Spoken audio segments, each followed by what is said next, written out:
Untuk mewujudkan visi Indonesia maju yang berdaulat, mandiri, dan berkepribadian melalui terciptanya pelajar Pancasila, Kementerian Pendidikan, Kebudayaan, Riset, dan Teknologi terus melaju menghadirkan berbagai terobosan Merdeka Belajar.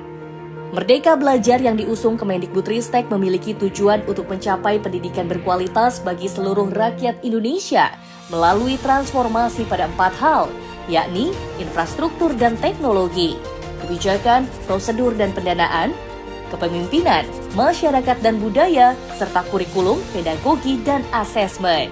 Transformasi pendidikan Indonesia dimulai pada tahun 2019 dengan meluncurkan episode Merdeka Belajar pertama yang menghadirkan berbagai kebijakan transformatif yang fundamental agar paradigma dan cara lama dalam belajar dan mengajar dapat bertransformasi ke arah kemajuan.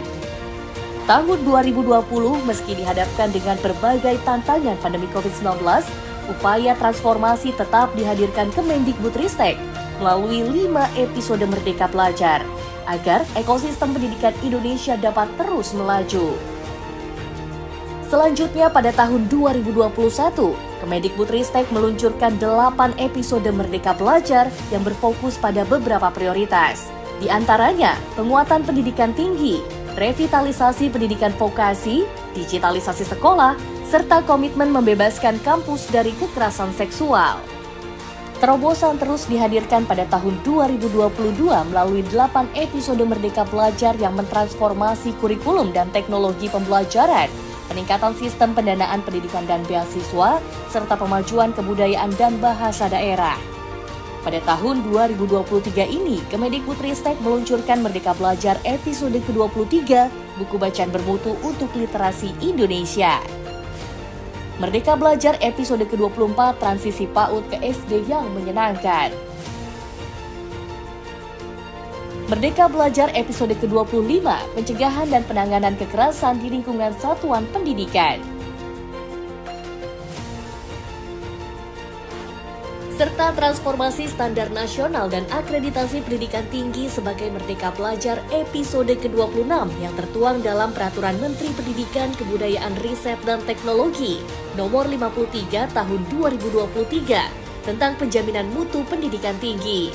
Dengan standar nasional yang lebih memerdekakan, perguruan tinggi kini lebih leluasa untuk berinovasi. Selain itu, beban administrasi dan finansial perguruan tinggi untuk akreditasi berkurang. Kini, perguruan tinggi bisa lebih fokus meningkatkan mutu tridharma dan mencetak lulusan yang lebih relevan dengan zaman, serta mampu bersaing di kancah global.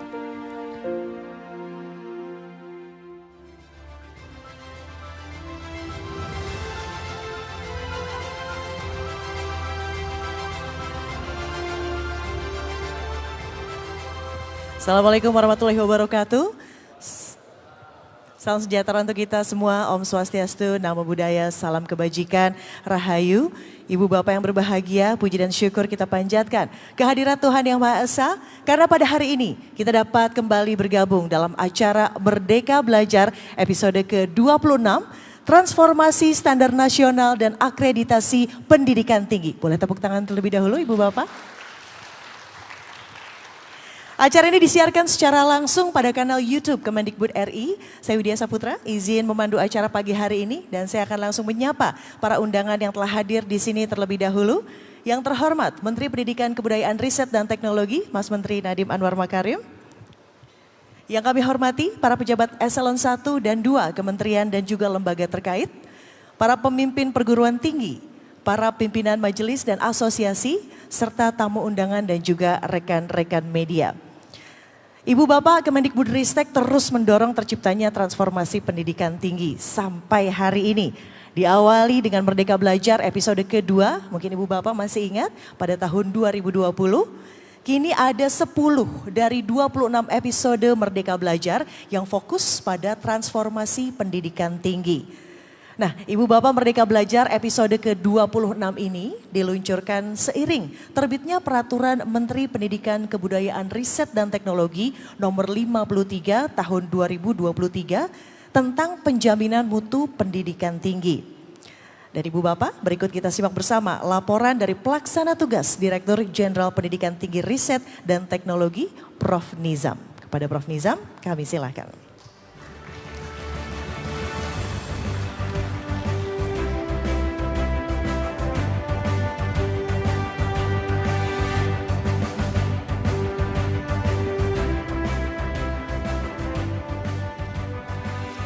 Assalamualaikum warahmatullahi wabarakatuh.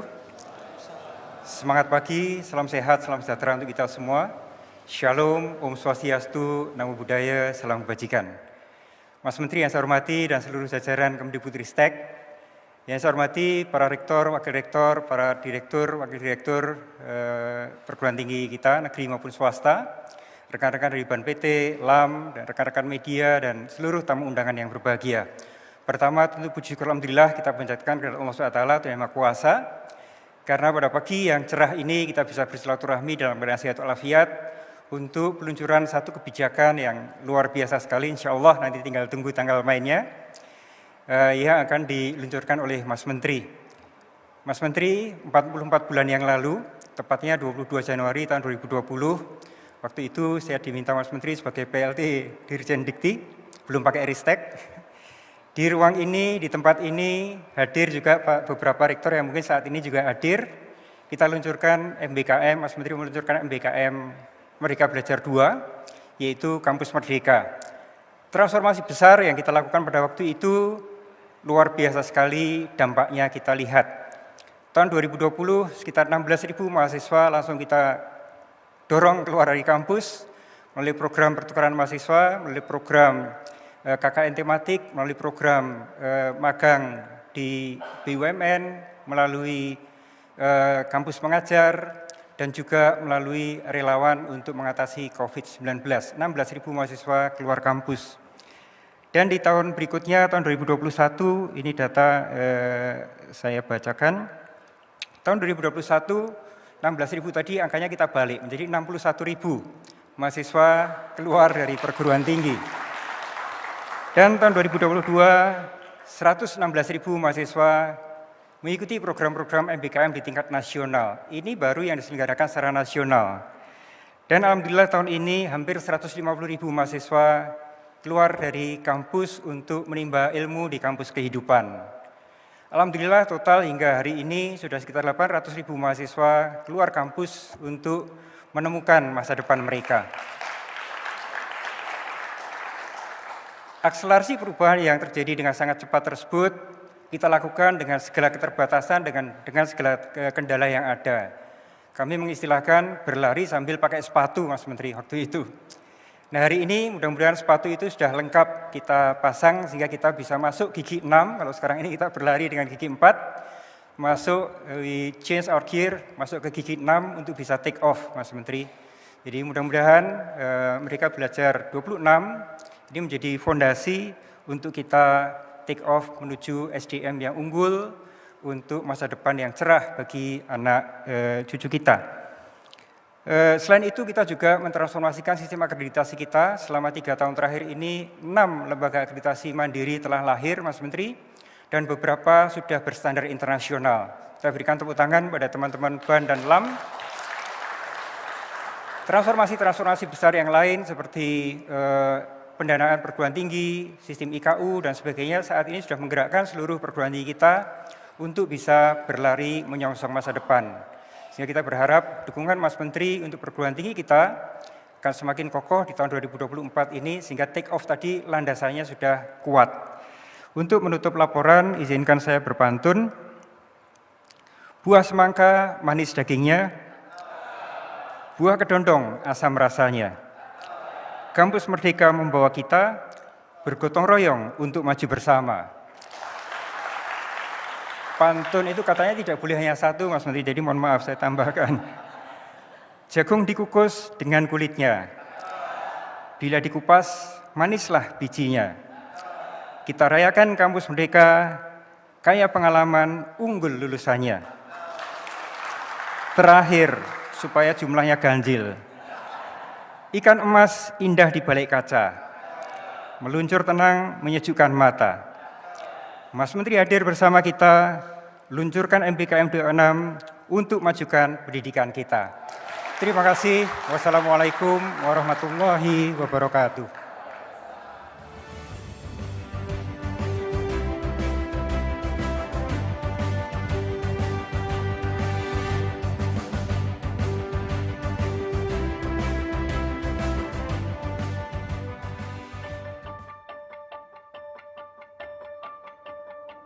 Perguruan tinggi memang harus beradaptasi dengan cepat karena kita membutuhkan SDM masa depan yang unggul, bisa beradaptasi dan fleksibel. Kita tahu bersama dengan perkembangan teknologi dan ilmu pengetahuan, sekarang banyak sekali perkembangan itu menghasilkan kecerdasan buatan. Pekerjaan-pekerjaan bisa digantikan oleh semuanya itu. Sehingga kita harus mampu menciptakan mahasiswa-mahasiswa atau lulusan-lulusan perguruan tinggi yang bisa memiliki kecakapan dan keterampilan sesuai dengan situasi dan kondisi saat ini. Kemajuan teknologi itu kan berdampak langsung sebetulnya ya terhadap proses dan cara pembelajaran. Dengan demikian, apa yang terjadi dan berlangsung di PT itu semestinya sejalan atau adaptif dengan kemajuan teknologi.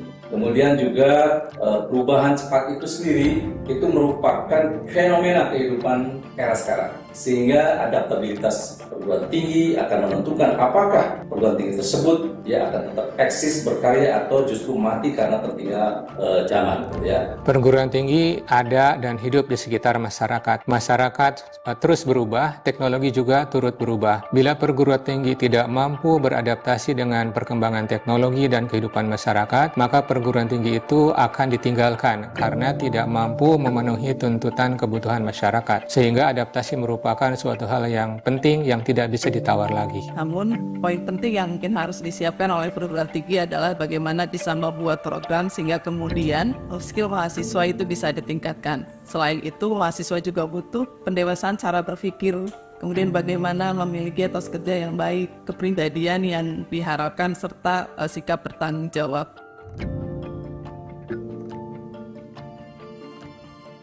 Karena itu akan membatasi ide dan kreatif mahasiswa untuk bisa bersaing dan memanfaatkan teknologi dengan ide dan keterampilan yang mereka punya. Selama ini, perguruan tinggi bersama program studi dalam merumuskan kurikulum, terutama dalam memetakan mata kuliah yang memiliki beban SKS, harus menyesuaikan konversi SKS ke dalam jam pelajaran yang sudah ditetapkan dalam SNDP. Sebenarnya hal ini baik untuk menjadi acuan bersama. Namun terkadang ada hal-hal lain yang perlu dipertimbangkan dalam penentuan konversi jam pelajaran dengan mempertimbangkan kekhasan dari masing-masing program studi yang dapat mengatur lebih cermat dalam mencapai capaian pembelajaran mata kuliah. Kita memang harus bekerja mengacu kepada standar, tetapi dengan standar yang lebih sederhana yang mengatur pada hal-hal yang pokok, ini akan membuat insan perguruan tinggi, dosen-dosen, mahasiswa itu tidak terkerangkeng dan dapat dengan bebas, tapinya juga bertanggung jawab, melahirkan berbagai inovasi untuk membantu berbagai macam persoalan yang ada di masyarakat.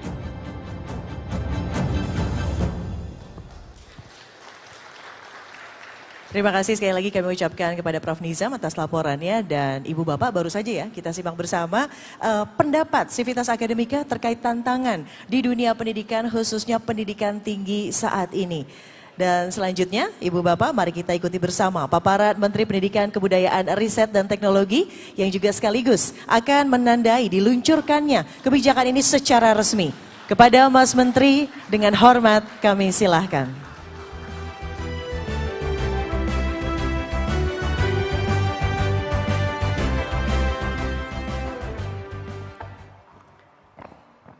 Assalamualaikum warahmatullahi wabarakatuh. Salam sejahtera untuk kita semua, Om Swastiastu, Namo Buddhaya, salam kebajikan, Rahayu. Ini hari yang gimana ya, saya ini merasa hari ini hari yang sudah lama ditunggu, baik dari sisi perguruan tinggi maupun dari sisi kementerian. Hari ini kami ingin memenuhi janji kita kepada perguruan tinggi. Dulu tuh banyak yang ngomong sama saya, kok jadi mahasiswanya doang Mas Menteri yang dimerdekakan? Ingat, kok perguruan tingginya sebagai institusi juga tidak dimerdekakan?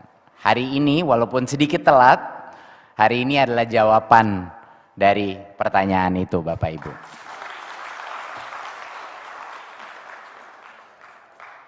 Dan saya rasa media atau di dunia luar situ tidak akan mengerti betapa besarnya perubahan ini. Tapi orang-orang dalam ruangan ini saya yakin Bapak Ibu pasti akan mengerti apa konsekuensinya. Dan selama-lamanya perguruan tinggi kita nggak akan sama lagi dengan adanya peraturan kebijakan ini. Jadi ini hari yang sangat membanggakan bagi kami.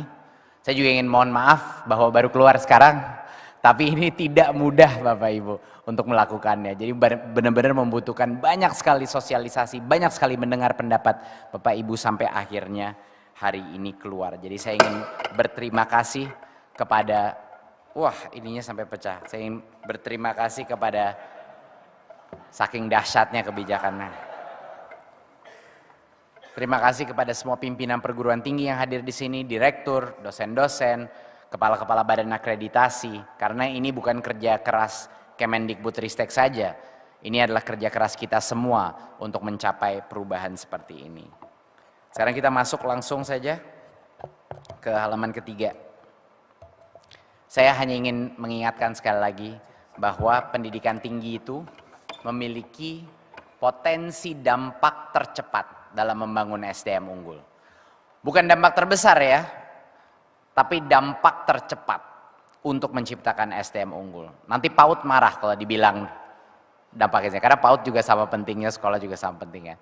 Tetapi kalau kita harus mengakui dari sisi kecepatan, perguruan tinggi adalah yang akan langsung terasa oleh masyarakat dan ekonomi Indonesia. Berikut. Selama ini kita meminta perguruan tinggi untuk melakukan berbagai macam inovasi.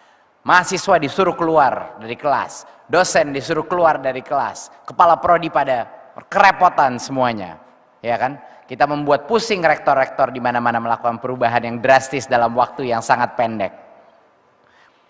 Kita membuat IKU yang baru, tiba-tiba ada target-target baru yang tadinya sangat beda sama target tradisional. Tadinya semua rektor mikirnya adalah ranking, ya. Ranking kelas dunia, ranking internasional, sekarang ada 8 IKU dan ada juga dorongan. Ada berbagai macam anggaran juga yang dikeluncurkan. Tetapi, kok lucu, Kemendikbudristek meminta semua perguruan tinggi untuk bergerak cepat, tapi standarnya mengkerangkeng perguruan tinggi. Jadi di satu sisi kita mau perguruan tinggi lari cepat, tapi di satu sisi ada peraturan-peraturan yang datang dari Kemendikbudristek yang sebenarnya menarik dia ke bawah lagi. Dia mau terbang tapi kita tarik ke bumi lagi. Jadi hari ini kita mau melakukan koreksi itu. Ini saatnya kita lepas landas lah, seperti yang Pak Nizam bilang. Gimana cara kita bisa beradaptasi dengan lebih cepat. Itu kuncinya Bapak Ibu. Perguruan tinggi harus bisa berinovasi secara cepat menurut kebutuhan mahasiswa, menurut kompetensi dan minat dan bakat dosen-dosennya secara mandiri. Dan ini adalah esensi dari hari ini. Berikut. Jadi transformasi hari ini ada 2. Saya tadinya mau ini surprise, tapi ternyata sudah banyak bocoran, ternyata semua sudah tahu mengenai ini, jadi nggak akan mengejutkan. Tapi ada 2 aspek. Satu adalah standar nasional pendidikan tinggi, dan yang kedua adalah sistem akreditasi kita. Dua-duanya sebenarnya sama dan nyambung terhadap apa yang dimaksud dengan standar. Dan di kami di kementerian itu sangat mudah membuat standar, buat aja keluarin permen, tek. Tapi dampaknya setiap standar itu kepada masing-masing perguruan tinggi, dampak kepada akreditasi, dampak kepada waktu dosen dan rektor untuk memikirkan standar itu daripada memikirkan mahasiswanya, prodinya, itu luar biasa bebannya. Jadi ini adalah hal yang bukan hanya di Kemendikbudristek, di seluruh pemerintahan Indonesia ini terjadi. Dimana di dalam satu ruang ini kayaknya bagus nih kita buat standar, tiba-tiba implikasinya di lapangan menjadi beban yang luar biasa memberatkannya. Dan sekarang udah nggak zaman, sekarang zamannya lari cepat, sekarang zamannya kemerdekaan kampus dijamin. Berikut, apa aja komplain-komplain yang kita dengarkan dari berbagai macam rektor, dosen dan lain-lain. 1, karena standar nasional kita begitu rinci, sangat sulit untuk keluar dari ruang itu kalau mau beradaptasi. Kepala prodi susah beradaptasi, rektor pun susah beradaptasi. Kedua, standar capaian untuk setiap program sarjana itu juga sangat spesifik, sangat preskriptif. Sehingga di zaman sekarang di mana ada berbagai macam cara untuk menunjukkan kompetensi, ini udah nggak relevan lagi, ada kewajiban pukul rata seperti ini. Ya. Dan yang ketiga adalah pengaturan waktu. Bayangkan, selama ini kita mengatur waktu alokasi satu SKS itu, satu SKS 50 menit per minggu, penugasan terstruktur dan lain-lain. Semua ini adalah sebenarnya ada intensi baiknya selama berpuluh-puluh tahun. Intensi baiknya kita ingin meningkatkan kualitas. Tapi ada intensi buruknya juga Bapak Ibu. Tahu apa? Ketidakpercayaan kepada universitas-universitas kita. Itu yang mau saya ubah.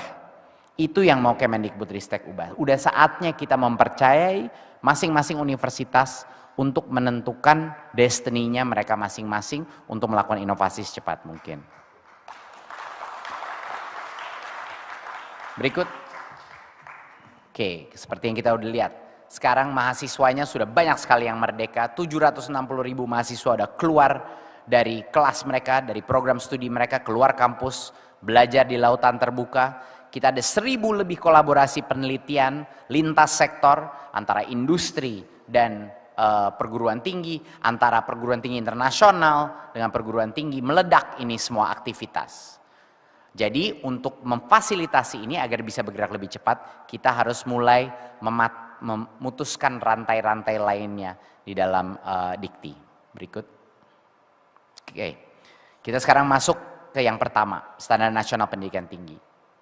Ya, kita mau melakukan penyederhanaan masif kepada standar nasional pendidikan tinggi. Dan untuk melakukan itu, standar itu nggak boleh jadi kayak juknis. Ngerti nggak Bapak Ibu? Standar itu nggak bisa dulu. Standar itu harusnya menjadi suatu kerangka, suatu prinsip dasar. Sehingga di dalam prinsip-prinsip itu ada keleluasaan untuk beradaptasi sesuai kemauan setiap perguruan tinggi. Ya, jadi di sini kita menyederhanakan untuk menjadi lingkup standar, standar kompetensi dan standar proses pembelajaran penilaian. Jadi menjadi framework, bukan menjadi juknis, bukan menjadi checklist. Berikut. Nah sebelumnya, seperti yang Bapak Ibu tahu, kami memiliki 8 standar dalam penelitian dan pengabdian kepada masyarakat. Banyak sekali. Ya ini kelihatannya 8, tapi dalam setiap butir itu ada berbagai macam spesifikasi yang sangat preskriptif. Ya. Saking tidak percayanya pemerintah pusat terhadap kualitas pengabdian dan penelitian, kita harus merumuskan segala. Udah nggak zaman lagi. Sekarang kita percaya perguruan tinggi kita sudah cukup baik untuk bisa menentukan apa konten daripada pengabdian masyarakat dan juga standar penelitian. Sekarang kita sederhanakan dari 8 menjadi 3 dan sangat mudah. 1, standar luaran. 2, standar proses. Dan 3, standar masukan. Ini akan menyederhanakan proses ini sangat jauh penyederhanaannya. Dan ini memberikan ruang yang lebih luas untuk perguruan tinggi dan terutama ini akan mengurangi beban pelaporan dalam proses akreditasi. Itulah yang sebenarnya menjadi dampak paling negatif ya, kalau bisa saya jujur. Dampak paling negatif adalah beban ke akreditasi menjadi begitu rumit, begitu kompleks, begitu menyita waktu manajemen perguruan tinggi. Berikut. Yang kedua adalah penyederhanaan standar kompetensi lulusan. Ini salah satu yang paling game changing Bapak Ibu. Ya. Sebelumnya itu kompetensi sikap pengetahuan itu dijabarkan terpisah dan secara rinci. Ya. Mahasiswa, sarjana terapan itu wajib membuat skripsi. Yang magister pun wajib menerbitkan makalah di jurnal ilmiah terakreditasi dan dokter wajib menerbitkan makalah di jurnal internasional bereputasi. Tetapi Bapak Ibu, di dunia sekarang ada berbagai macam cara untuk menunjukkan kemampuan atau kompetensi lulusan kita. Ya. Bapak Ibu-ibu di sini sudah mengetahui bahwa ini mulai aneh kebijakan ini. Ya, yang legacy ini karena ada berbagai macam prodi yang mungkin cara kita menunjukkan kemampuan kompetensinya itu dengan cara lain. Ya, kalau kita misalnya mengajar prodi, apalagi kalau yang vokasi ya, ini udah sangat jelas gitu. Kalau kita ingin menunjukkan kompetensi seorang dalam suatu bidang yang teknikal, apakah penulisan karya ilmiah yang dipublish secara saintifik itu adalah cara yang tepat untuk mengukur kompetensi dia dalam technical skill itu? Dan ini bukan hanya di teknikal, dalam akademik juga sama. Apakah yang mau kita tes adalah kemampuan misalnya untuk orang yang melakukan konservasi atau prodi dalam konservasi lingkungan. Apakah yang mau kita tes itu adalah kemampuan dia menulis suatu skripsi ya secara saintifik, atau yang mau kita tes adalah kemampuan dia mengimplementasi proyek di lapangan. Ini harusnya bukan Kemendikbudristek yang menentukan. Harusnya setiap kepala prodi punya kemerdekaan untuk menentukan gimana caranya mereka mengukur standar kelulusan capaian mereka. Jadi sekarang Bapak Ibu, kompetensi ini tidak dijabarkan secara rinci lagi. Perguruan tinggi yang dapat merumuskan kompetensi sikap dan keterampilan secara terintegrasi, dan Bapak Ibu, tugas akhir bisa berbentuk macam-macam. Bisa berbentuk prototipe, bisa berbentuk proyek, bisa berbentuk lainnya. Ya, tidak hanya skripsi, tesis atau disertasi. Bukan berarti tidak bisa tesis disertasi, tapi keputusan ini ada di masing-masing perguruan tinggi. Ya. Dan jika program ini, tapi misalnya program studi ini sudah menerapkan project based learning di dalam kurikulum mereka, prodi itu bisa opt out. Dia bisa memilih dan mengargu kepada berdebat dengan badan akreditasi untuk bilang, anak-anak saya sudah melalui berbagai macam tes kompetensi di dalam pendidikan dia selama 3-4 tahun. Saya merasa saya tidak membutuhkan tugas akhir untuk bisa membuktikannya karena saya sudah membuktikan selama tahun-tahun ini. Ini pun bisa dilakukan. Jadi untuk beberapa prodi yang merasa proses mereka sudah dengan project base, sudah ada pembuktian hasil kompetensi, tugas akhir tidak wajib lagi. Dan tentunya siapa yang harus diyakinkan? Badan akreditasinya. Ya, badan akreditasinya. Nah, dan mahasiswa untuk magister, S2, S3 ini terapan wajib itu wajib diberikan tugas akhir. Jadi buat mereka masih ya wajib tugas akhir, tapi tidak lagi wajib diterbitkan di jurnal. Ya, tidak lagi wajib diterbitkan di jurnal. Jadi ini benar-benar transformasi yang cukup radikal, cukup besar, di mana kami memberikan kepercayaan kembali kepada setiap kepala prodi, kepercayaan kembali kepada dekan-dekan dan kepala departemen untuk menentukan, oke, mungkin bidang saya yang berkembang begitu cepat dengan teknologi, dengan evolusi industri, mungkin ada cara-cara lain untuk membuktikan hasil lulusan saya yang tidak akan membebankan mahasiswa saya tanpa alasan. Tanpa alasan, gitu. Oke, dampak positifnya, program studi merdeka akhirnya untuk membentuk tugas akhir, ya, atau memilih untuk tidak ada tugas akhir untuk yang S1, ya, dan menghilangkan kewajiban pada program studi sarjana terapan S1 atau D4. Mendorong perguruan tinggi menjalankan kampus merdeka dan berbagai inovasi. Jadi dampaknya Bapak Ibu dengan ada ini, semakin bebas prodi untuk mendorong anaknya melakukan pendidikan di luar kampus, semakin bebas prodi melakukan project based learning, project-project di lapangan, semakin bebas prodi untuk menjadikan project riset menjadi pendidikan atau bagian dari pendidikan kurikulum prodi mereka. Ya. Berikut. Oke. Yang ketiga adalah penyederhanaan standar proses pembelajaran. Yang tadinya diatur secara spesifik. 1 SKS itu tatap muka 50 menit, penugasan terstruktur 60 menit, kegiatan mandiri 60 menit, dan semuanya itu harus ada penilaian, harus ada angkanya yang berkontribusi kepada IPK. Bapak Ibu, kekakuan kebijakan ini sudah tidak relevan lagi. Di era di mana banyak sekali murid-murid, mahasiswa keluar kampus mengerjakan hal-hal lain, mereka mengerjakan proyek atau mereka mendapatkan suatu sertifikasi kompetensi, di mana nggak ada tuh angka dari sertifikasi kompetensi. Adanya adalah ya dia menyelesaikan, dia berhak mendapatkan sertifikasi kompetensi itu atau tidak. Jadi itu adalah logikanya untuk yang pass fail. Sekarang kami mengintroduce boleh melakukan SKS yang pass fail, terutama untuk MBKM, Dan yang pembagian SKS ini udah nggak relevan lagi Bapak Ibu. bahwa kita harus secara preskriptif mengatur komposisi dari harus berapa di dalam ruang kelas, berapa yang jam waktu PR, ya, dan lain-lain. Kegiatan mandiri berapa? Ini udah tidak relevan lagi di dunia sekarang. Setiap mata kuliah, setiap prodi akan punya standarnya sendiri.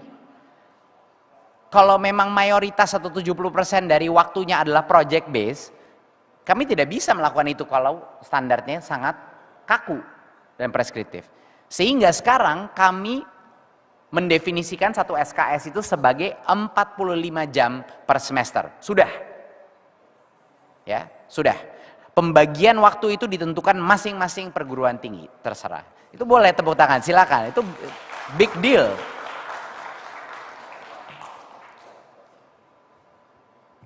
Penilaian dan mata kuliah sekarang juga tidak bisa berbentuk pass fail, lulus atau tidak lulus. Ini memberikan fleksibilitas yang sangat besar untuk kepala prodi untuk mengadakan berbagai macam aktivitas yang sangat sulit melakukan. Misalnya MBKM, mereka bermitra dengan satu industri untuk satu semester ada pelatihan tertentu.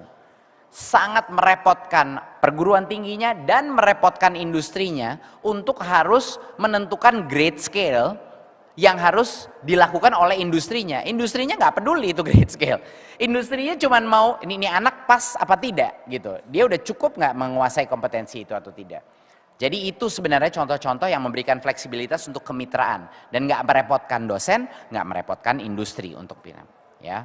Jadi ini kira-kira menjadi suatu inovasi yang merendahkan beban juga. Jadi ini tidak memaksakan penilaian indeks prestasi. Bapak Ibu pass fail itu artinya tidak masuk ke dalam IPK ya. Klarifikasi. Pass fail itu artinya tidak masuk, jadi dapat SKS-nya tapi tidak berdampak kepada IPK. Berikut.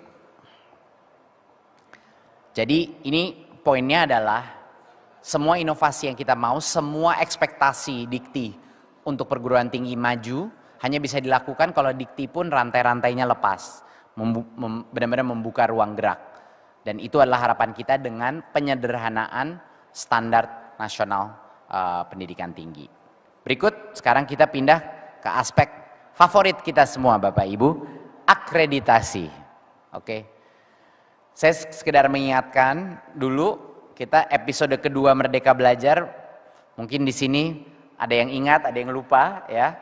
Tapi kita telah melakukan dulu itu sudah langkah pertama. Hari ini langkah kedua. Ya, langkah pertamanya adalah hanya mengingatkan akreditasi diperbarui secara otomatis, jadi bebannya berkurang, nggak dipaksa terus.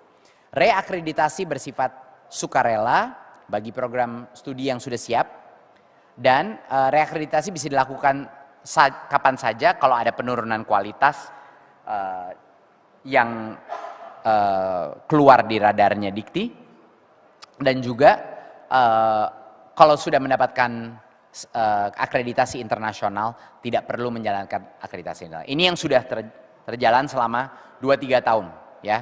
2-3 tahun ini sudah berjalan. Nah, sekarang kita selesaikan penyederhanaan ini. Berikut. Oke.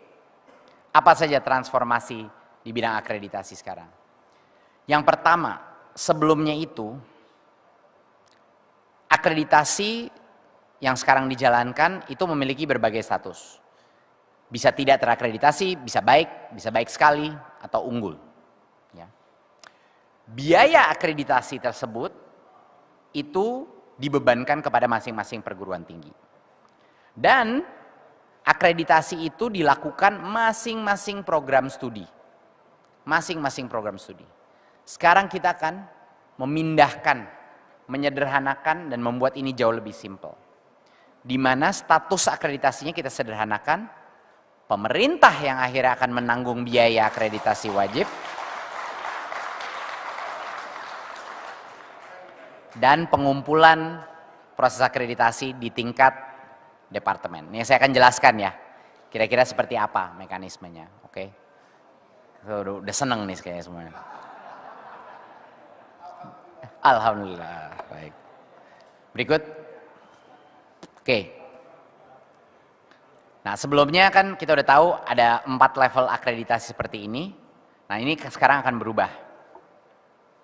Oke. Akreditasi wajib perguruan tinggi hanya ada 2 status. Tidak terakreditasi atau terakreditasi. Sudah.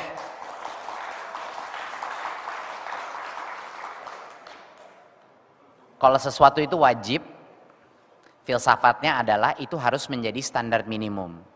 Selama ini, menurut kami, sedikit yang tidak konsisten dengan filsafat akreditasi adalah standar minimum itu seolah-olah menjadi standar kualitas.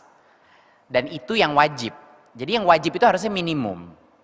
Jadi perguruan tinggi sekarang cuma 2 statusnya, terakreditasi atau tidak. Nah, prodi itu yang ada diferensiasi. Ya, bisa tidak terakreditasi, bisa terakreditasi atau terakreditasi unggul. Dan tentunya seperti episode kedua, jangan lupa kalau udah akreditasi internasional tentunya tidak perlu melewati proses ini ya. Tapi kita bicara sekarang yang nasional saja. Jadi tidak terakreditasi untuk prodi, terakreditasi atau terakreditasi unggul. Nah, terakreditasi itu artinya memenuhi SNDikti, itu artinya memenuhi standar minimum. Akreditasi untuk akreditasi minimum ini yaitu terakreditasi ini yang nantinya dibayar oleh pemerintah, ya. Status terakreditasi unggul itu didapatkan oleh LAM dan ini voluntary, ini tidak wajib. Jadi setiap prodi yang mau mendapatkan akreditasi unggul, dia akan approach LAM, membahas proses dan itu yang voluntary. Tentunya standar LAM itu lebih tinggi daripada standar SNDikti, ya kan Bapak Ibu? Fair dong ya. Dan sekali lagi mengingatkan kalau sudah dapat akreditasi internasional yang di dalam daftar list kita di Dikti, ini tentunya proses ini tidak perlu khawatir ya. Jadi ini menjadi lebih jelas dan sederhana. Nah berikut, apa implikasinya ini? Nah implikasinya kepada biaya Bapak Ibu ya. Sekarang ini berubah.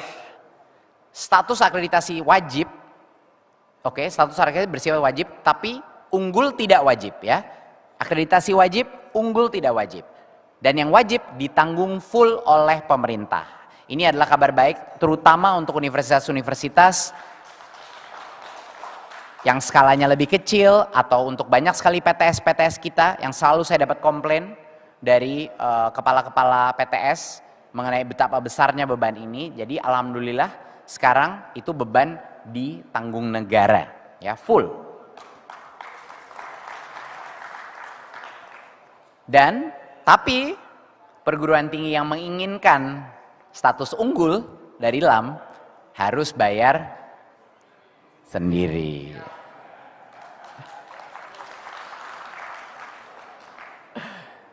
Jadi dengan adanya kami mengambil tanggung jawab beban pembiayaan yang wajib, saya sudah tidak mau mendengar lagi komplain dari rektor-rektor bagi kalau ada yang bilang minta sama saya, yang unggul gratisin juga Mas Menteri. Wah saya marah itu nanti. Bener ya? Siap ya? Saya nggak dengar, siap? Oke. Jadi ini adalah kompromi yang paling tepat, yang wajib dibayar full negara, yang tidak wajib itu harus bebannya perguruan tinggi ya. Berikut. Oke, satu lagi ini yang juga sangat penting. Jadi selama ini setiap kali kami mendalami, saya kan waktu masuk ini baru ya dalam proses akreditasi, tapi saya mendengar prosesnya itu seperti apa dari perspektif perguruan tinggi, itu benar-benar ribetnya luar biasa. Saya mengakui. Jadi kepala prodi di mana-mana itu diminta data yang sama dan overlapnya prodi itu sama prodi yang di bawah fakultas yang sama itu overlapnya besar sekali, tapi diminta lagi. Jadi kami misalnya ada 5 prodi di bawah satu fakultas, kami meminta data yang sama again and again, ya sehingga setiap prodi direpotkan, padahal data-data itu sudah ada di tingkat fakultas atau departemen. Ini nggak masuk akal buat kita. Jadi sekarang untuk pertama kali proses akreditasi itu bisa dilaksanakan pada tingkat unit pengelola prodi tersebut. ya. Yaitu departemen atau jurusan, sekolah atau fakultas, ya. Jadi dekannya yang repot. Tapi jauh lebih efisien. Kenapa itu dibebankan di masing-masing kepala prodi? Padahal datanya sama. Jadinya proses akreditasi ini bisa dikumpulkan di level 1 level up, gitu, ya. Ini mengurangi sekali beban administrasi perguruan tinggi. Berikut. Ya. Jadi apa langkah selanjutnya? Langkah selanjutnya adalah untuk masing-masing perguruan tinggi, pimpinan perguruan tinggi, politeknik dan lain-lain untuk menjabarkan ini standar nasional pendidikan yang baru ini, ya, dan visi dan misi masing-masing dalam bentuk standar pendidikan tinggi. Dan kami menyediakan grace period atau masa untuk transisi ini selama 2 tahun ke depan. Tapi saya rasa dengan kebijakan ini akan jauh lebih cepat sih adaptasi. Karena ini banyak hal-hal yang malah mengurangi beban ya. Jadi nggak akan terlalu merepotkan. Karena memang saya dengar ini udah lama impian banyak perguruan tinggi bahwa sistem ini lebih sederhana. Dan untuk bagi yang sudah mendapatkan akreditasi tentunya sekarang kita punya A, B, C ya kan akreditasi. Itu masih valid sampai masa berlakunya selesai. Lalu pindah ke sistem secara natural, organik, ke terakreditasi atau tidak, dan unggul sebagai opsi voluntary masing-masing perguruan tinggi. Dan untuk BAN PT dan LAM, untuk menyadari bahwa mereka tidak lagi menarik biaya ke perguruan tinggi untuk akreditasi minimum yang bersifat wajib. Sama sekali tidak. Mereka hanya menarik biaya untuk akreditasi unggul. Ya. Dan tentunya BAN PT dan LAM bertanggung jawab untuk menyesuaikan instrumen akreditasi dengan standar baru ini. Ya, dengan standar baru itu. Ini adalah PR kita masing-masing. Berikut. Jadi apa? Perguruan tinggi akhirnya bisa melepaskan rantai-rantai ini, bergerak lebih luas, sekarang mencapai 8 IKU, akan jauh lebih mudah, jauh lebih cepat. Tidak ada kontradiksi dengan beban akreditasi lagi. Sekarang sudah cocok, udah klop, ya. Beban finansial daripada perguruan tinggi menurun, terutama untuk perguruan tinggi yang tidak mampu untuk selalu mengakreditasi setiap prodinya dengan biaya yang sangat tinggi karena ditanggung negara. Dan lebih penting lagi menurut saya dari beban finansial, beban administrasi. Karena Bapak Ibu beban administrasi itu bukan cuma di pimpinan perguruan tinggi, ujung-ujungnya didelegasikan ke dosen-dosen, ya enggak? Dan setiap jam yang digunakan untuk melapor kepada Dikti, setiap jam yang digunakan untuk mendokumentasi administrasi adalah 1 jam yang tidak di-spend ke research pengabdian masyarakat dan pendidikan ke mahasiswa kita. Dan itu sebenarnya yang kita inginkan. Kita ingin perguruan tinggi jangan fokusnya ke kementerian. Perguruan tinggi fokus kepada mahasiswa, fokus kepada dosen, fokus kepada pelaksanaan Tridharma. Demikian, terima kasih Bapak Ibu. Wassalamualaikum warahmatullahi wabarakatuh.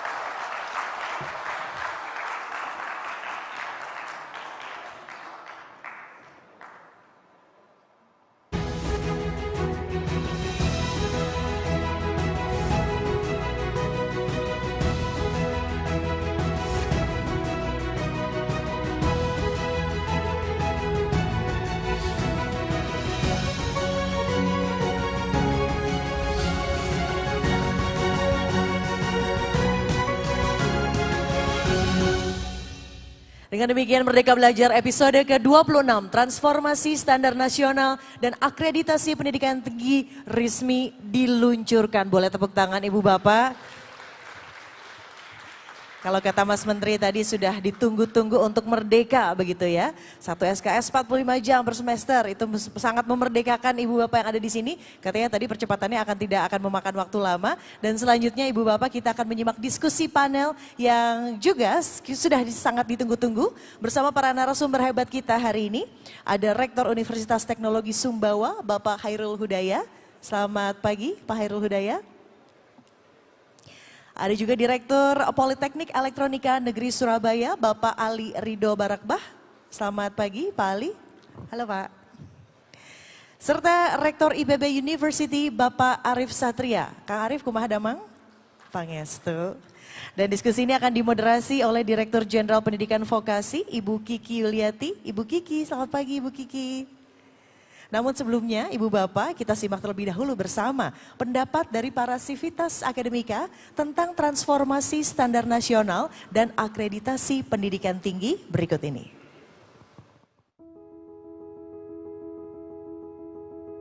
Transformasi standar nasional pendidikan tinggi akan sangat memberikan ruang merdeka bagi perguruan tinggi dalam mendefinisikan standar mutunya dengan tetap memastikan siklus SPMI atau Sistem Penjaminan Mutu Internal berjalan optimal. Standar nasional pendidikan kita kan sudah mengacu pada Undang-Undang Sistem Pendidikan Nasional.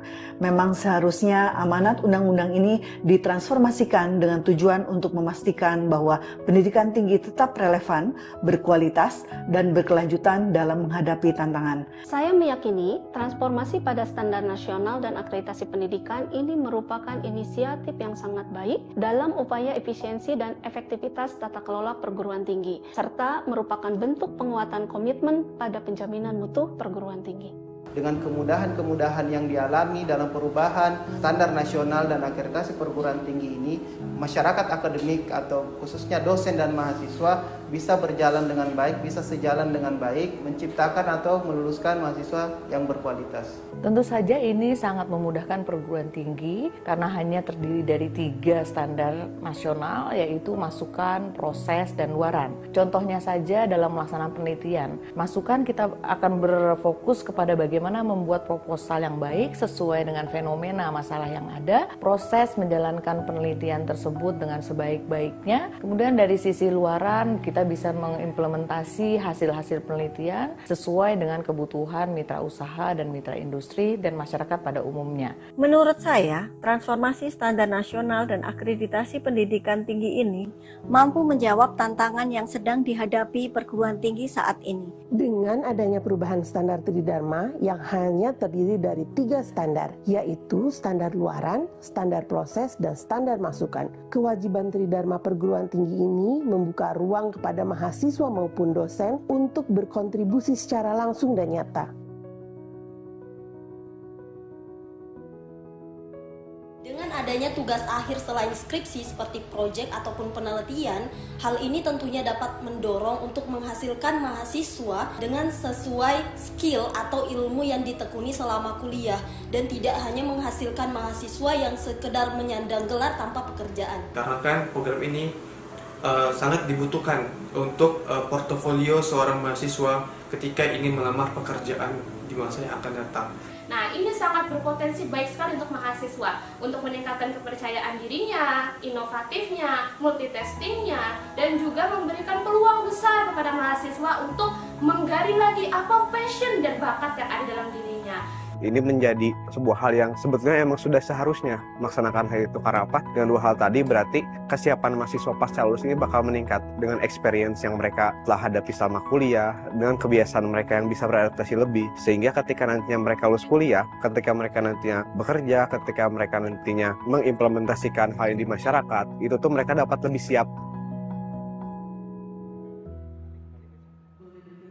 Sekali lagi Ibu Bapak, untuk video testimoni dan juga jelang diskusi panel, Pak Hairul, Pak Ali, dan juga Pak Arif sudah siap? Ibu Kiki sudah siap? Mangga, the floor is yours. Terima kasih. Assalamualaikum warahmatullahi wabarakatuh.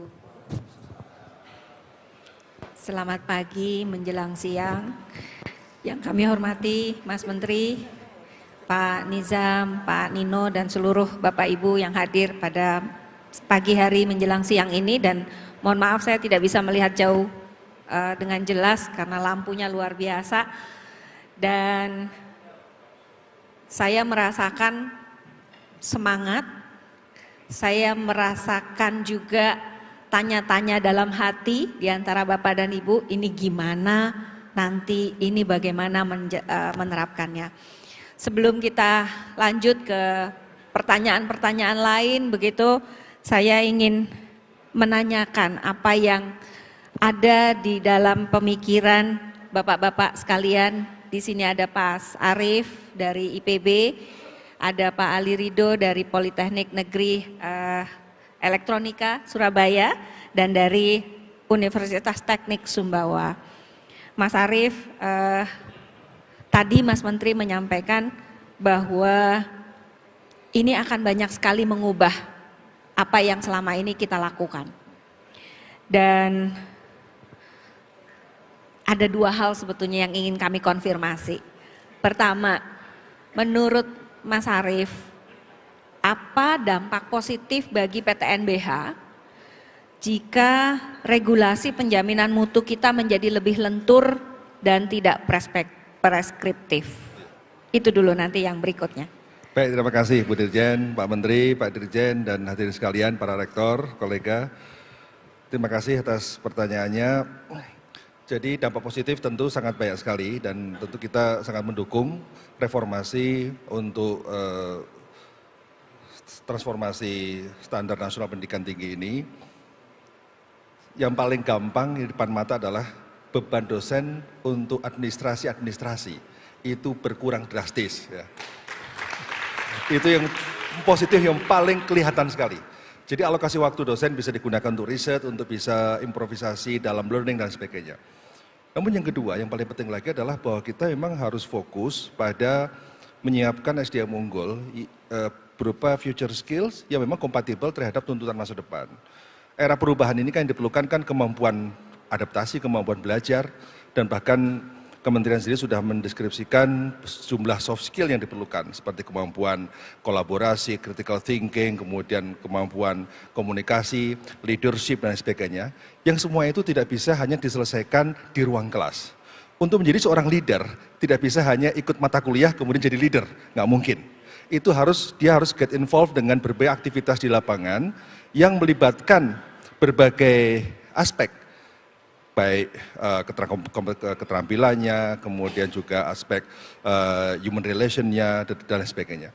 Jadi saya kira, dikala saat ini kita fokus pada learning outcome berupa kompetensi dan juga soft skill yang mendukung para lulusan itu kompatibel terhadap tuntutan masa depan, maka justru yang sekarang harus dilakukan adalah bagaimana kita mempersiapkan dalam kampus. Dan itu butuh flexibility yang tinggi. Kita menghendaki orang kreatif, tapi kita sendiri aturan tidak kreatif, kan nggak mungkin. Jadi bagaimana creativity bisa tumbuh di alam yang tidak kreatif. Sehingga memang peraturan ini saya kira menjadi satu ekosistem yang sangat kondusif untuk menumbuhkan kreativity mahasiswa, juga kreativity pengelola perguruan tinggi. Kenapa? Karena kemudian kita bisa menemukan berbagai instrumen. Seperti misalnya di IPB, kami menghargai orang untuk memperkuat leadership, orang harus menjadi pengurus ormawa, organisasi kemahasiswaan, pengurus BEM dan sebagainya. Kita kasih pengurus BEM sekian SKS, pengurus himpunan profesi sekian SKS. Jadi apa? Orang berlomba-lomba untuk menjadi aktivis bukan menjadi beban, tapi aktivis itu kompatibel terhadap struktur kurikulum kita yang ada. Sehingga apa yang aktivitas mahasiswa di luar mata kuliah itu merupakan bagian dari learning outcome perguruan tinggi. Itu harus kita apresiasi, dan itu sudah kita jalankan sejak tahun 2019. Luar biasa Mas Arif. Terlihat dari apa yang Bapak, atau terdengar dari apa yang Bapak sampaikan, perguruan tingginya banyak mengambil keputusan-keputusan itu ya Mas Arif. Dan tadi di awal sekali Mas Menteri, sebelum menyampaikan berbagai perubahan ini, Mas Menteri mengatakan kita harus ubah paradigmanya. Kementerian ingin lebih banyak percaya pada perguruan tinggi. Nah gitu itu ya. paling penting. Trust dari kementerian kepada pimpinan perguruan tinggi menjadi penting. Ya. Nah, jadi ruang flexibility ini harus benar-benar menjadi modal bagi pimpinan perguruan tinggi untuk mengatur agar sesuai dengan situasi yang ada, dan kemudian yang paling penting lagi adalah ya bisa menghasilkan learning outcome yang sangat baik. Nah dalam diskusi-diskusi kami di dalam, termasuk Mas Menteri yang challenge kami, itu adalah adakah kekhawatiran dari Mas Arif tentunya sebagai PTNBH bahwa dengan kelenturan ini, bahwa perguruan tinggi yang ngambil keputusan kualitas akan turun. Adakah kekhawatiran itu, Pak? Saya sama sekali tidak khawatir terhadap hal ini karena memang seluruh pimpinan perguruan tinggi sudah teruji untuk perguruan tinggi negeri, tentu kementerian yang juga kita semua memiliki kontrak kinerja. Itu menjadi kunci juga bagi setiap perguruan tinggi untuk terus comply ya pada target kinerja yang ditetapkan oleh kementerian. Adapun prosesnya, caranya masing-masing perguruan tinggi harus kreatif. Yang penting apa? Yang penting target yang ditetapkan oleh kementerian bisa dicapai. Terima kasih Mas Arief. Terima kasih para rektor, para direktur, pimpinan perguruan tinggi. Berarti Mas Menteri, kementerian bisa lebih betul yakin percaya bahwa para pimpinan perguruan tinggi akan menjalankan amanahnya dengan luar biasa. Terima kasih Mas Arief. Saya ingin mendalami untuk perspektif vokasi dari Pak Ali Ridho Barakbah. Pak Ali, selama ini pendidikan vokasi dikenal dengan kemitraan. Belajarnya bareng-bareng industri. Ujiannya kadang-kadang oleh industri. Bagaimana dengan peraturan yang baru saja disampaikan oleh Mas Menteri, transformasi standar nasional pendidikan tinggi, ini bisa mempercepat dan mendorong kemitraan antara pendidikan vokasi dengan industri. Bagaimana dengan perubahan-perubahan ini, apakah ini akan memudahkan atau sama saja atau bagaimana Pak Ali? Baik, terima kasih ya Bu Dirjen. Jadi pertama-tama saya ingin apresiasi sekali ya ke semua penggagas dan perumus dari Permendikbud Ristek ya 53 2023 karena memang dari sisi pendidikan vokasi ya sangat terbantu dengan adanya Permendikbud Ristek 53 2023 ini. Kenapa? Yang pertama ini jelas sangat ya mengakselerasi hubungan mesra kami, hubungan intim kami dengan kemitraan, dengan mitra Dudika kami. Kenapa? Karena biasanya ketika kami melakukan kemitraan ya, itu ada basis real problem yang diserahkan ke kami untuk bisa kami selesaikan. Ya. Nah, kalau di tataran praktikalnya kami biasanya melibatkan mahasiswa, jadi tidak hanya dosen yang terlibat di dalam aktivitas itu, tapi juga sekalian dengan mahasiswa. MBKM sangat membantu sekali ya ketika Permendikbud 3 2020 di launching ya mahasiswa dapat pengakuan SKS. Tapi dalam proyek-proyek besar yang kompleksitasnya itu sangat besar ya, itu biasanya mereka bisa memungkinkan untuk dilanjutkan sampai ke tugas akhir atau proyek akhir ya, yang biasanya kita kenal di pendidikan vokasi. Nah, di dalam proyek akhir itu kami selama ini memang dipaksa untuk menunjukkan novelty gitu. Nah, kami sangat terbantu karena ada beberapa sisi ya user needs itu, kebutuhan dari user itu bukan di novelty-nya tapi di penyelesaian real problem ya gitu. Jadi bagaimana caranya kami bisa menyelesaikan permasalahan yang ada di industri. Gitu. Nah selama ini belum dapat jalan dan alhamdulillah dengan adanya aturan yang baru ini ya itu kami sangat-sangat terbantu ya terutama bagi mahasiswa ya dan jelas ini akan sangat membantu kemitraan kami dengan industri melalui program-program yang kami selesaikan dengan project based learning ya.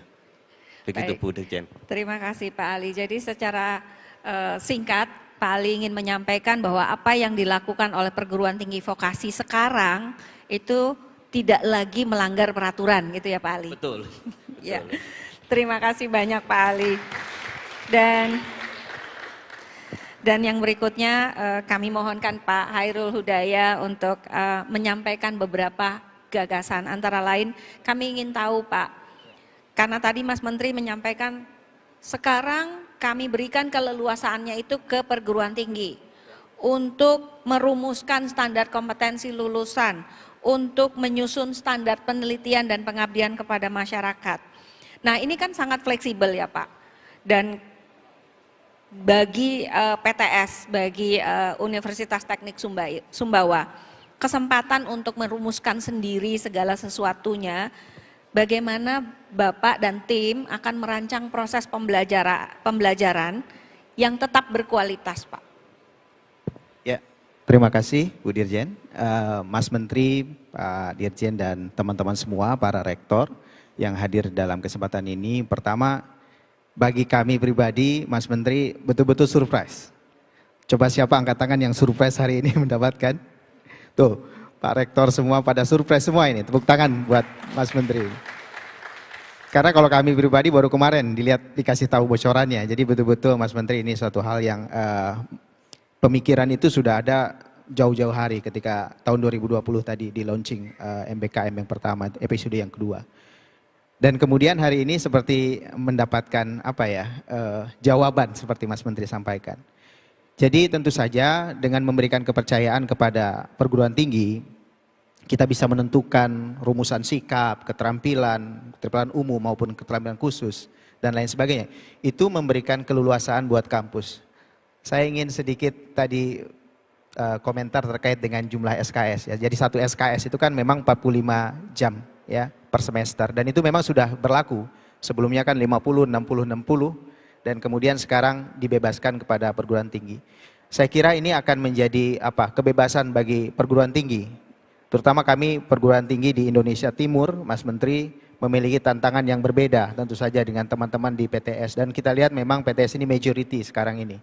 Nah dengan memberikan keluasan itu menurut saya kita bisa membantu menciptakan SDM yang unggulnya itu betul-betul konkret. Terutama kita bisa berkolaborasi dengan pemerintah daerah misalnya. Barangkali pemerintah daerah itu kan ingin mengembangkan daerah masing-masing, itu kemudian bisa disatukan gitu dengan kompetensi-kompetensi yang ingin dicapai oleh daerah gitu misalkan seperti itu. Ini salah satu contoh yang kemudian bisa bersinergi nanti untuk menciptakan lulusan yang unggul itu. Jadi fleksibilitas itu, kelulusan itu adalah makna daripada kemerdekaan itu sendiri. Alhamdulillah, terima kasih banyak Pak. Berarti nanti di Universitas Teknik Sumbawa akan lebih adaptif ya Pak terhadap kebutuhan pengguna lulusannya gitu betul, ya Pak. Betul. Ada satu yang terus dalam diskusi-diskusi kami nih Mas Arief. Bagaimana perspektif IPB, tentunya Pak Mas Arief sebagai rektor, ketika Mas Menteri menyampaikan bahwa tugas akhir itu nggak harus skripsi, gitu ya, boleh bentuk lain. Bahkan untuk magister dan doktor tidak harus publikasi, walaupun kalau perguruan tinggi masih menganggap itu perlu silakan, tapi Mas Menteri memberi kebebasan itu kepada perguruan tinggi. Nah, mengenai pengaturan tugas akhir yang tidak harus skripsi, bagaimana PTNBH, bagaimana IPB memastikan bahwa lulusannya tetap bagus? Baik, terima kasih Bu Dirjen. Jadi saya kira kebijakan Mas Menteri ini memayungi apa yang sudah kita lakukan sejak tahun 2019. Di IPB kami sudah sejak 2019 skripsi nggak wajib. Jadi kami sudah memulai 2019 bahwa mahasiswa bisnis ya bikin bisnis plan. Kalau syukur-syukur kalau dia sudah bisa menjalankan bisnis, itu jauh lebih bagus nilainya daripada sekedar tulisan. Kemudian bagi mahasiswa yang punya preferensi lain buat prototipe dan sebagainya, monggo silakan. Namun yang tetap kita lakukan adalah menulis tugas akhir. Tapi tidak semua riset, karena tidak semua harus menjadi peneliti. Ada orang yang menjadi businessman, ada orang yang ingin menjadi orang pendampingi masyarakat dan sebagainya. Tapi kemampuan menulis dari apa yang dia rencanakan, apa yang dia pikirkan menjadi penting. Karena apa? Karena communication itu merupakan skill baru yang memang diperlukan menghadapi masa depan. Dan communication tidak hanya komunikasi lisan, tapi juga komunikasi tulisan. Jadi sebenarnya menulis itu kan soal cara berpikir. Nah kita ini memberikan kebebasan kepada mahasiswa untuk tugas akhirnya, ya, tapi tidak harus penelitian, tidak harus skripsi, tapi menulis apa yang dia lakukan itu menjadi penting. Karena bagian dari proses untuk meningkatkan skill menulis. Sehingga itu dimanapun kita bekerja, tuntutan membuat proposal menjadi penting. Bukankah begitu? Ya. Nah kemudian juga di saat sekarang ini, apalagi kalau hanya menulis berbasis pada literatur, sekarang ada ChatGPT, sekarang ada AI yang bisa membantu. Justru ini tantangan buat kita semua yang ada di perguruan tinggi untuk berpikir lebih tinggi lagi. Apa yang bisa manfaatkan AI untuk kepentingan kemajuan learning kita. Jadi jangan salahkan AI, jangan salahkan ChatGPT, Kita harus mampu memanfaatkan itu. Kemarin, mohon maaf Pak, Bu Dirjen, 2 minggu lalu kita pertemuan Asia University Forum di Vietnam, diinisiasi oleh Seoul National University. Temanya soal AI dan learning. Itu dibahas oleh sekian 30 rektor, dan memang hampir semua perguruan tinggi di dunia saat ini sedang meraba-raba. Apa implikasi ChatGPT, kemudian aplikasi AI terhadap learning yang saat ini ada. Nah, sehingga pertemuan berikutnya akan membahas bagaimana langkah-langkah konkret setiap perguruan tinggi, bagaimana memanfaatkan berbagai aplikasi AI untuk kemajuan pendidikan tinggi kita. Nah, namun saya punya aspirasi baru Mas Menteri. Jadi saya kira kebijakan ini yang sangat bagus dan kita mendukung. Ya, dan saya kira kemerdekaan mahasiswa diikuti oleh kemerdekaan rektor sekarang. Ya. Diikuti oleh kemerdekaan perguruan tinggi. Namun masih ada satu yang saya kira next step, next episode perlu direform juga.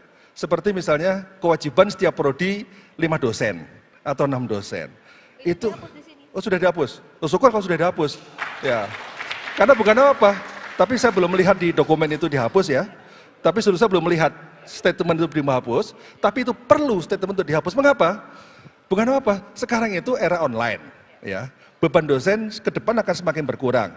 Apalagi terkait dengan micro-credential yang disediakan oleh Coursera, disediakan oleh berbagai provider, micro-credential, dan ketika mahasiswa mengambil mata kuliah di luar dan sebagainya, beban dosen sudah relatif berkurang lagi.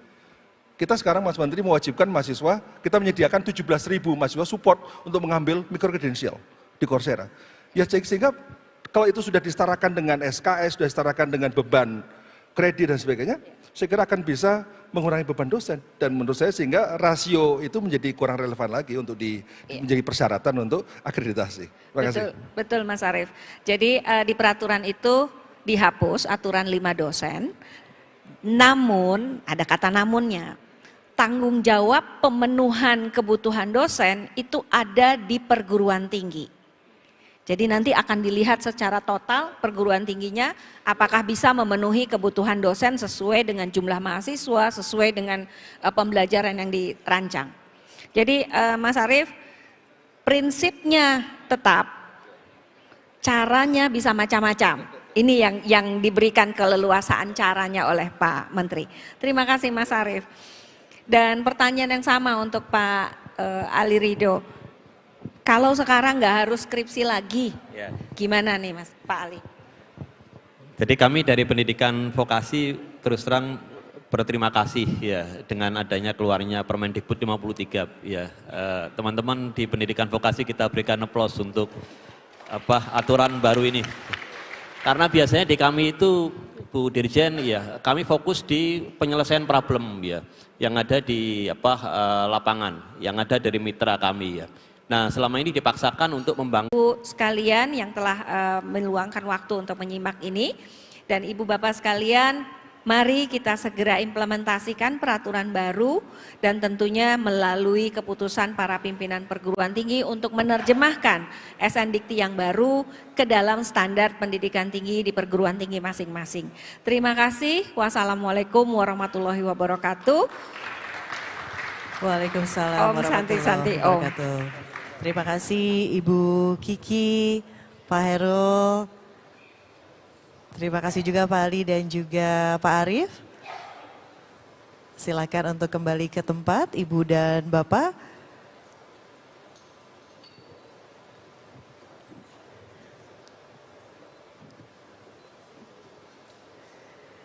Terima kasih sekali lagi. Sesi bincang-bincang diskusi panel yang sangat mencerahkan di pagi hari ini. Menghapuskan trust issue kata Mas Menteri tadi kepada perguruan tinggi ya. Dan selanjutnya Ibu Bapak kita akan saksikan bersama video dukungan dari Insan Pendidikan Tinggi atas diluncurkannya kebijakan transformasi standar nasional dan akreditasi perguruan tinggi. Sebelumnya saya ucapkan terima kasih kepada para undangan yang telah menyaksikan acara ini melalui kanal YouTube Kemendikbud RI. Wassalamualaikum warahmatullahi wabarakatuh. Transformasi standar nasional dan akreditasi pendidikan tinggi ini memberikan keleluasaan atau memerdekakan perguruan tinggi dalam berbagai aspek yang ada, di mana perguruan tinggi ini dapat menentukan arah dan kebijakan tetap mengacu kepada standar mutu yang sudah ditetapkan. memberikan ruang yang lebih luas bagi perguruan tinggi untuk berinovasi dan mengembangkan potensi-potensi yang ada di perguruan tinggi dalam mengoptimalkan kegiatan Tridharma perguruan tinggi. Transformasi standar nasional dan akreditasi pendidikan tinggi adalah sebuah kerangka atau framework sehingga akan memberikan lebih banyak ruang fleksibilitas bagi perguruan tinggi untuk lebih adaptif, responsif, dan agile terhadap tuntutan kebutuhan para pemangku kepentingan yang sangat dinamis. Hal ini akan memberikan energi yang lebih bagi perguruan tinggi untuk terus berinovasi dalam rangka meningkatkan kualitas pendidikan, penelitian, dan pengabdian kepada masyarakat secara berkelanjutan. Dengan adanya kebijakan ini, harapannya ekosistem pendidikan tinggi dan industri semakin maju, sehingga mampu menumbuhkan kemesraan hubungan antara dunia pendidikan tinggi vokasi dengan industri yang semakin erat. Transformasi standar nasional dan akreditasi pendidikan tinggi bagi kami merupakan satu terobosan di dalam memberikan ruang yang lebih luas kepada perguruan tinggi sesuai dengan level, baseline, dan sumber daya yang dimilikinya serta target pencapaian visi jangka panjangnya. Karena tentu dengan keberagaman perguruan tinggi yang ada di Indonesia, standar mutu tidaklah bisa dikunci dalam standar yang fit for all. Karena masing-masing tentu memiliki karakteristik dan keunggulan sendiri-sendiri. Kami sangat setuju dan mendukung penuh. Hal tersebut dikarenakan transformasi standar nasional lebih jelas bagaimana implementasinya. Dengan transformasi ini, perubahan dan pengembangan standar untuk penyelenggaraan Tridharma, program studi, dan individu dosen lebih terukur.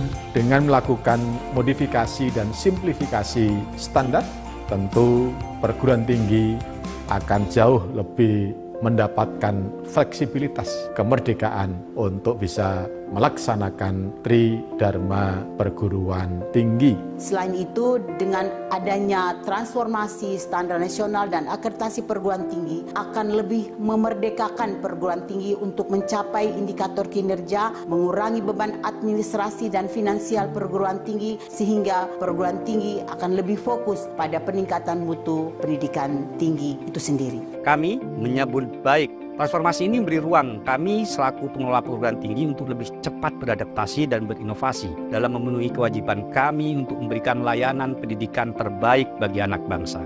Kami mengharapkan akan membuat kampus-kampus lebih termotivasi untuk melakukan inovasi yang dibutuhkan untuk beradaptasi dengan perkembangan ilmu pengetahuan dan teknologi. Pada akhirnya, diharapkan bahwa kebijakan ini mampu mendorong perguruan tinggi untuk terus meningkatkan mutu pendidikan tinggi dalam rangka menjawab tuntutan dunia kerja dan perkembangan dunia. Hal ini saya kira sesuatu yang sangat ditunggu-tunggu, khususnya untuk program studi yang baru atau yang mungkin sedang berkembang, sehingga beban-beban di dalam pelaksanaan akreditasi selama ini dapat dikurangi. Esensinya adalah bagaimana pendidikan tinggi bisa lebih fokus kepada penyediaan input dan proses yang lebih baik untuk menghasilkan output yang lebih berkualitas dari capaian Tridharma perguruan tinggi.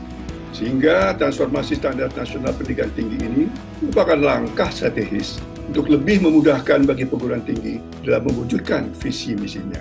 Saya sangat menyambut baik karena lahirnya Permen ini merupakan bentuk dari reformasi dan transformasi terkait dengan tata kelola perguruan tinggi menuju perguruan tinggi modern yang mampu bersaing di tingkat global. Saya sangat mendukung kebijakan ini. Terobosan ini memungkinkan perguruan tinggi untuk lebih adaptif terhadap perubahan cepat dalam dunia pendidikan. Kebijakan ini memandang masa depan pendidikan tinggi dengan perspektif yang cerdas dan adaptif. Dalam era perubahan cepat, adaptasi adalah kunci. Saya percaya kebijakan tentang penjaminan mutu pendidikan tinggi akan menghadirkan masa depan ekosistem pendidikan tinggi yang lebih memerdekakan. Dengan dilaunchingnya Merdeka Belajar tentang penjaminan mutu perguruan tinggi akan dapat mendapatkan keleluasaan bagi sivitas akademika untuk mengoptimalkan Tridharma perguruan tinggi dan mendorong kolaborasi di semua stakeholder sehingga bermanfaat bagi semua. Transformasi standar nasional dan akreditasi pendidikan tinggi yang dirilis pada edisi ini kami pandang berjalan sesuai dengan semangat Merdeka Belajar yang sesungguhnya. Kami meyakini ruang-ruang untuk berinovasi dan improvisasi menjadi sangat leluasa kita rasakan dalam membumikan visi, misi, dan juga kolaborasi dengan segenap sektor. Sivitas akademika Kami yakini akan memiliki harapan untuk tidak lagi tersekap oleh beban-beban administrasi akademik yang non-produktif, tetapi dapat bergerak menuju luaran-luaran pendidikan yang lebih solutif, berdaya guna, dan memenuhi kebutuhan zamannya. Kami dari Universitas Bengkulu menyambut dan sangat antusias ini. Tentunya karena setiap universitas kami yakin mempunyai keunikan-unikan tersendiri. Kami menghimbau kepada rekan-rekan sejawat, dosen, tenaga kependidikan, dan begitu juga kepada masyarakat. Mari kita gunakan dan kita manfaatkan kesempatan ini untuk bisa lebih kreatif dan inovatif dalam pengembangan pendidikan tinggi. Dan begitu juga kita bisa lebih cepat memenuhi harapan masyarakat untuk melahirkan sumber daya manusia yang berkualitas. Untuk teman-teman sejawat dan dosen-dosen perguruan tinggi se-Indonesia, mari bersama-sama bergandengan tangan mengambil bagian untuk mewujudkan penyelenggaraan Tridharma sesuai dengan misi perguruan tinggi masing-masing dengan transformasi standar nasional ini. Mari kita semuanya menerapkan kebijakan ini dengan sebaik-baiknya dan mengoptimalkan seluruh sumber daya yang dimiliki agar tujuan pendidikan Indonesia dapat tercapai dengan baik. Kepada rekan-rekan sejawat, kebijakan ini merupakan kesempatan bagi kita untuk merespon dunia pendidikan yang berubah dengan cepat. Mari kita saling memberikan dukungan dalam menyukseskan transformasi standar dan akreditasi pendidikan tinggi ini. Mari kita semuanya, rekan-rekan para pengelola perguruan tinggi, untuk secara bersama-sama mengimplementasikan kebijakan ini dengan sepenuh hati, dengan penuh kesadaran bahwa ini semuanya dalam rangka untuk menghantarkan mencapai cita-cita kemerdekaan, yaitu mencerdaskan kehidupan bangsa, menjadikan bangsa Indonesia bangsa yang sejahtera, bangsa yang mandiri, dan kemudian disegani oleh seluruh masyarakat sedunia. Kami mengajak semua pihak yang berkomitmen untuk kemajuan pendidikan tinggi Indonesia untuk bersama-sama memahami dengan baik substansi Merdeka Belajar Kampus Merdeka dalam kemasan transformasi standar nasional dan akreditasi pendidikan tinggi ini, serta tentu menjalankannya agar terwujud budaya mutu dengan paradigma yang baru. Kampus Merdeka.